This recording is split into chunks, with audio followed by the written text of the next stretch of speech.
Well, hey, Lori. Hey, Guy. How you guys are doing today? Hope, thank y'all for joining the show. This month's show in February is donated to Black History Month. And Black History Month has been going on since 1970, I think, is when it became a real holiday or a real month that's celebrated in the country. And, we in Rolls are trying to celebrate that this month, and very interested in talking to you and finding more about Jonesville. I think Jonesville is one of the historical Black communities in the neighborhood, so we want to talk a little bit about that. So welcome. Thank you for joining the show. And start with Guy. You kind of introduce yourself to us, if you would. I'm Guy Jones. I'm acting as president of the Jonesville Community Connect, which is a Hartsfield, preserving the Hartsfield heritage. That's what this is about. So that's pretty much who I am. I'm from this area, been around Jonesville all my life. So thank you for that. And Lori, tell us a little bit about you. Yeah, Lori Moss. I'm also an officer or member of the Jonesville Community Connect. I'm the secretary. And you mentioned that Jonesville is a historical community, or we're trying to make it documented as a historical community. I've been living there all my life, still living there, born and raised there, and so it's a lovely community. So thank you for having us. Yes, I just want to find out more about the community, more about the historical piece of it. So we're going to be exploring that some on the show this month for sure. So a little bit about the community itself. How old is it, and who started it? John and Maddie Hartsfield were our great-grandparents. They started back in the late 1800s.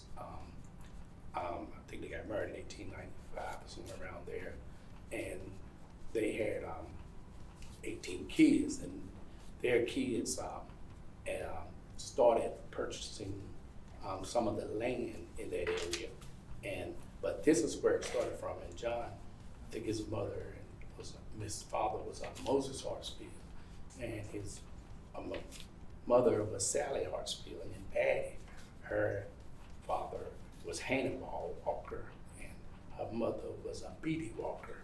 So, but they are the ones that started it and started all of this. And like I said, then they raised 18 kids, which about 6 of them decided. I think 5 decided to stay there, and one other one, which is Hazel, owned a lot of land in the community. So, and the other 5, they purchased farms and areas of the community, and that's where it all started from. So one of the 18 that stayed was your grandfather.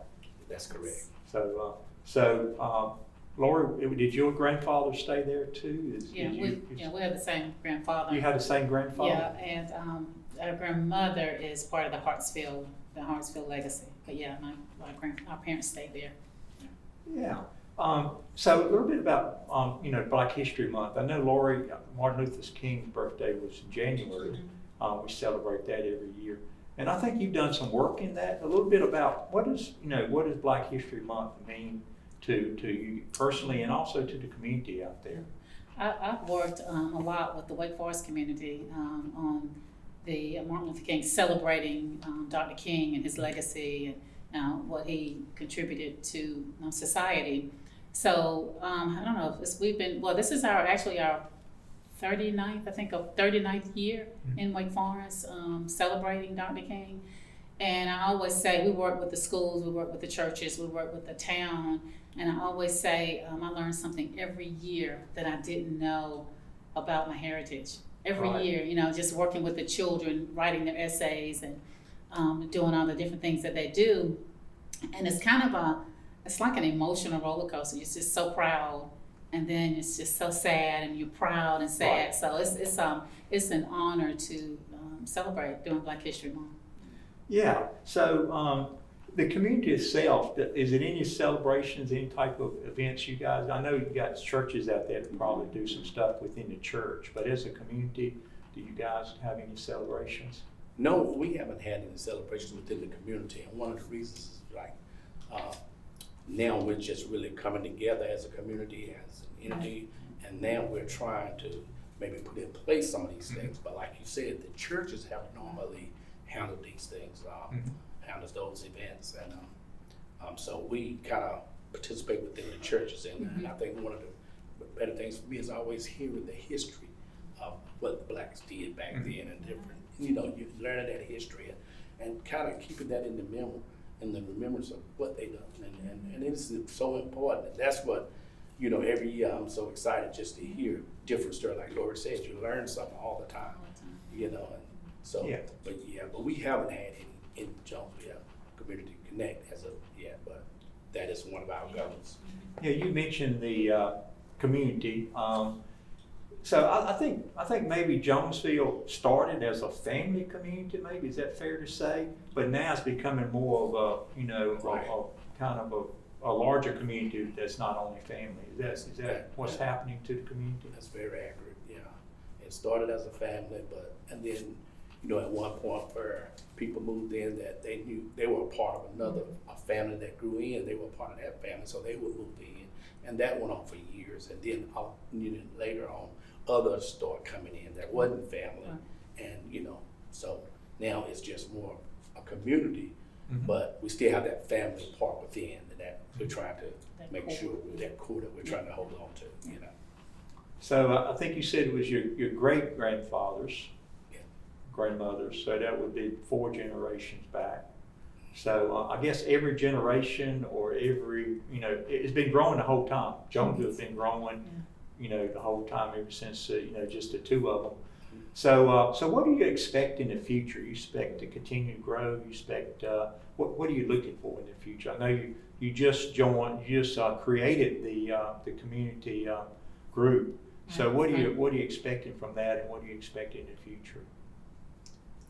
First thing we did, we applied for our 501c3, and so we finally got the that registered and everything, and so we've been given our first grant from Duke Health.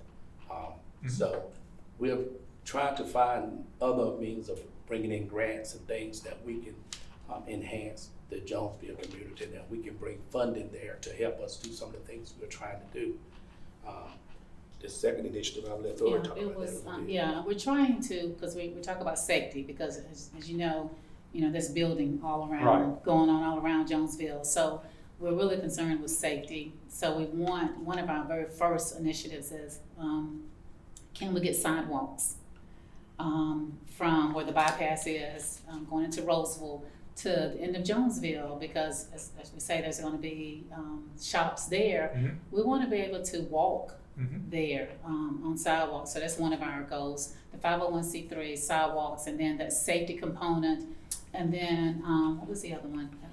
The other one was trying to get a museum library set up where some people come in and learn about Jonesville, learn some of the history of Jonesville, and that's important to us, that we keep it forefront so people have the interest in putting it back into the community and doing for the community.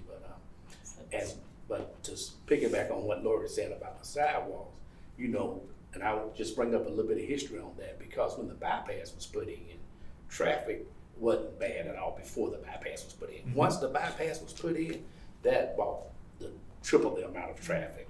And so with the traffic, and then what's going on now in the Jonesville area with the development going in and all of this, it's only bringing more traffic. And if we don't get sidewalks or something for the people, it's going to get very, very dangerous down there. We're trying to at least be on front of that. And so we were trying to ask, the DOT and Town of Roseville, Wake County, and the developers to come in and try to help us see if we can get sidewalks down there too, for the safety of the people. Because I think in the past we've already had like 2 people get injured, and with traffic, and we're trying to prevent that in the history, so in the future. So that's one of the things we pick up from her. But the other thing was, like you said, it's so important that we get a museum library. We're actively collecting history, and we're trying to quickly do that before we lose some of the older descendants. So we're actually doing that. So I think both of you was born there and kind of grew up there. Right. I guess when you were growing up, it seems more remote to Roseville, Wake Forest, and Raleigh than it does today. what kind of changes, in your lifetime have you seen in Roseville? We see the major change. It's like Rosa seemed a long way away out back did? then. Yeah, it Yeah. seemed far. Yeah. But yeah, major changes. And you hate to just harp on the negative one about the traffic, but just the access to and we want to, as we develop as a community, contribute to Roseville Right. if we can in some way. But yeah, just the access to the different things in the grocery store and just the different things that Roseville is offering. So yeah, we want to be a Yeah. part. Be a part. Yeah. But, what they're offering, like she said, because back then it wasn't nothing when we were born, and we didn't have the amenities and things that's going on now. Well, with this, like you said, I feel like Jonesville is so much closer, and we're trying to make sure we can get people, to enjoy the amenities that's here. Yeah. Right. Yeah, so I think 4 generations ago it was more like a family farm. Right. It was, and now it's grown up to where you want to be a vibrant community, That's a right, community yeah. where you have things going on, places to go, Yeah. places to shop, Right. all that kind of things. And so, how long you had your organization now? It's been about 2-3 years. 2 years. Maybe 3, not more than 3. No more. Not more than 3 years. So you made a lot of progress. You said you got your first grant from Yeah. Duke, was it Duke Hospital or Duke Duke Health. University? Duke Health. So that's really good. That's a start. Right. So you got your name on the map from being able to do that. It's, it's a lot of grants out there. So that's really good. Right. So what else have you accomplished in the last since you started? I know you create your website and things like that, and kind of put some goals together maybe. Yeah, we do. Yeah, we mentioned the goals that we, the safety and the 501c3.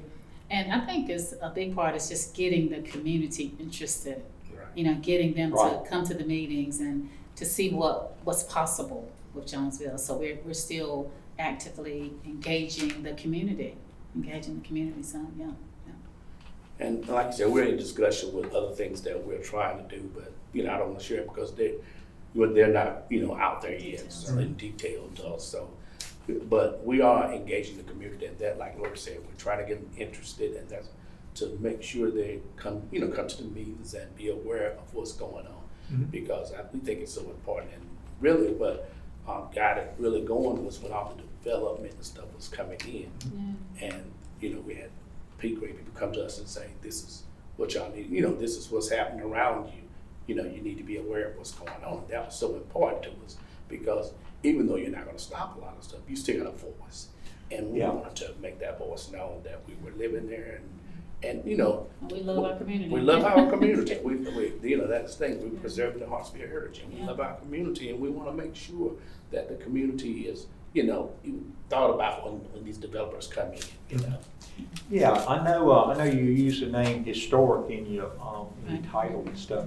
So you're looking to put historic community rules around that, where you'll be able to control what comes in there or what's being developed or where it's developed and those type of things. So you're hoping to do that in the future, is make it really a historical community. So we've looked at both avenues of how can we have that historical designation, and it's 2 avenues. How do you control what's there and to make it look like a really nice community that people want to be connected with it? So we're looking at that avenue, and then how do you not take the people too fast? Right. To get them engaged and not take them too fast to say, you need to do this, you need to do that, you need to do that. We don't want to start out like that, but just to make it a really nice historical community that people want to be a part of. Right. That's the goal. Yeah, And they're trying to see what we can preserve, like what the things we looked at the other day, the churches, the community stores that were there. We're trying to see what we can bring back into the community, even though it wouldn't be historical, but it would be something that the community had to offer. We do want to preserve some of those old buildings if we can, and keep that to make it historic. So those are some of the things we would have to do, to make it historic, is preserve some of the older, Yeah, so you do want to preserve it, you do want to keep the historical piece of it. Because, you know, some communities have lost, you know, like Forestville. Forestville was a community, and, you know, Forestville now is just gone. You got Forestville Road, but that's about all you got, right? You don't have Forestville no more. Right. But you like to, you know, not only have a Jonesville Road from, you know, but also preserve the community somewhat. And that's kind of what you're working on trying to do. Even some buildings in there sound like that. Yeah. Is that what you kind of want to do? So what is your next steps? What do you feel like your next steps would be? Well, our next steps are really getting back in with the start meeting, and we kind of schedule the next meeting. We're scheduling the next meeting, and we want to get back and engage the community and let them know, find out from them what are some of their plans, and trying to make sure we get a committee that's dealing with the history and the pictures and all this. We want to get that really all changed. So our next steps is to continue the meeting, but at the same time bring in the documents that are from the community. I know you mentioned something there about the grandmother's house and all that. Right. So we're trying to make sure we got those artifacts and we can bring them back to life, and make sure that, that's been said. So our really next steps are get engaged with the community and making sure that we, hear from them and make sure they understand what we're doing.